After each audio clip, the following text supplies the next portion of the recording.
In this video, we will introduce you to the concept of personality. Personality can be described as the relatively stable patterns of emotions, cognitions, motivations, and behaviors that an individual habitually uses in the everyday swarm of life. Personality traits are central in psychiatry, as it can lead to an improved understanding of an individual's functioning and also be central to treatment success. Let's delve into how personality is defined in contemporary research, how it is assessed, and why it can be important to understand abnormal or maladaptive personality traits through the lens of normal functioning. Let us begin by stating that personality is very complex and therefore difficult to assess. Since personality impacts psychopathology and clinical outcomes, we need to systematize our understanding and assessment of personality traits.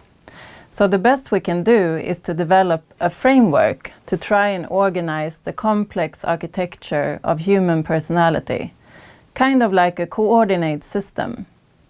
Let's take a deeper look at some major contemporary personality models. In the history of personality models, it is important to mention Eysenck's three-factor model that was developed in the 1950s and later refined. This model was developed based on the understanding of a few systems in the central nervous system that were known at the time. And the idea was to associate the activity in these systems to specific personality traits. The model originally included two dimensions: extraversion, reflecting how socially outgoing an individual is, but also his or her interest for the external surroundings. The second dimension was neuroticism, which reflected how emotionally stable an individual is. This was associated with variance in the limbic system and also basic conditioning. In a revised version of the model, the dimension psychoticism was also added. This broad dimension reflected degree of hostility, control, sensation-seeking, and also creativity. Another slightly more recent model is Cloninger's seven-factor model called the Temperament and Character Inventory. This model encompasses 4 dimensions of temperament and 3 dimensions of character traits. It was developed in the late 80s based on psychobiological theory with reference from research on basic conditioning in humans and animals. The underlying theory to this model is that the 4 dimensions of temperament affect the individual's behavior established already in very young years. The dimensions are harm avoidance, novelty seeking, persistence, and reward dependence. The 3 dimensions of character traits reflect the ability to put up goals and live according to certain values. The dimensions are self-directedness, cooperativeness, and self-transcendence. Now we have come to what has become the predominant dimensional model of general personality structure, the 5-factor model, also called the Big Five. This model encompasses 5 broad domains: extraversion, agreeableness, conscientiousness, neuroticism, and openness to experience. These domains are rather distinct. Extraversion and agreeableness are domains of social and interpersonal functioning. Neuroticism reflects emotional instability. Conscientiousness reflects work-related behavior and responsibility. And finally, openness to experience reflects intellect, creativity, and curiosity. Each of the 5 domains also subsumes 6 personality facets that together give a detailed description of personality.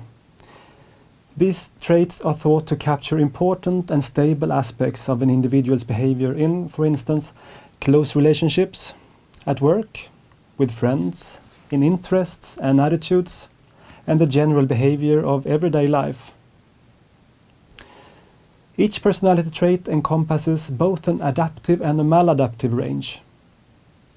The traits have what is termed a bipolar structure, where both extreme ends of a trait can be maladaptive. For example, very high conscientiousness might make an individual disciplined to the point of becoming compulsive and perfectionist. and very low conscientiousness, on the other hand, might make an individual carefree to the point of being irresponsible and reckless. The five-factor model is a descriptive model developed based on interviews with people all over the world with the aim to cover essential domains of personality that are recognized cross-culturally. It is based on words that are considered essential in understanding others and that have a meaning across culture.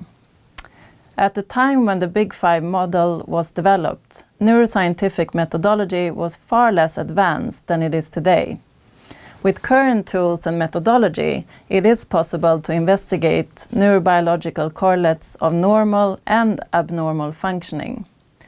These associations are complex, however, and much more investigation is needed. All Big Five traits have been linked with neurobiological factors.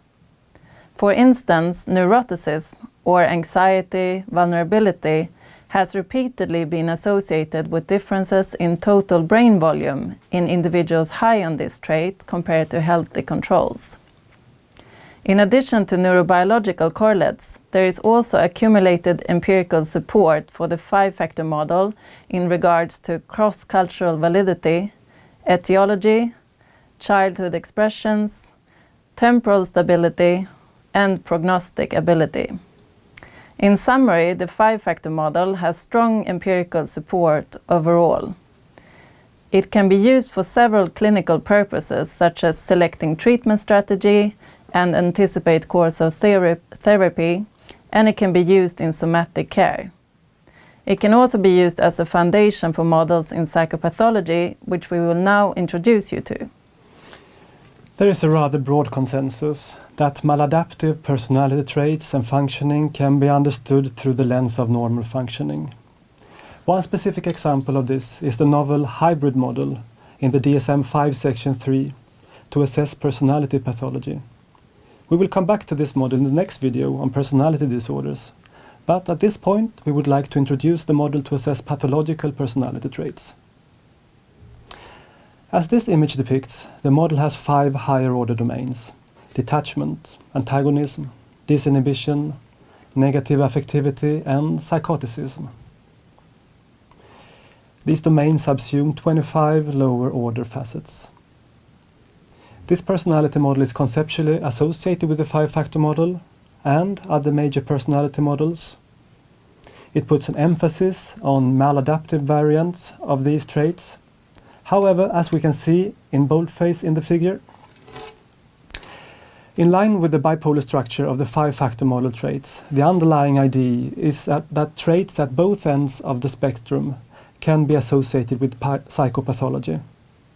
But some of these traits could also be adventures, at least in particular contexts. The theoretical foundation gives this model the opportunity to highlight both dysfunctional and potentially adventurous traits in the same individual. So before we wrap up, we would like to mention a few general principles of personality. First of all, is personality heritable? Yes, accumulated research has demonstrated that there is a relatively strong genetic component to personality. But it is also important to remember that there is no single gene that underpins complex personality structure. Personality is multifactorial. Another important aspect to keep in mind is that even though personality is relatively stable, it is also plastic and dynamic to a certain extent, and contingent on contextual factors. So in summary, there are several well-researched dimensional personality models that can be used to inform clinical decisions, and that has served as frameworks for the development of contemporary models to assess pathological personality traits. It is always important to keep in mind, however, that individual personality structures are highly complex and therefore difficult to capture in any coordinate system, no matter how elaborate they might be.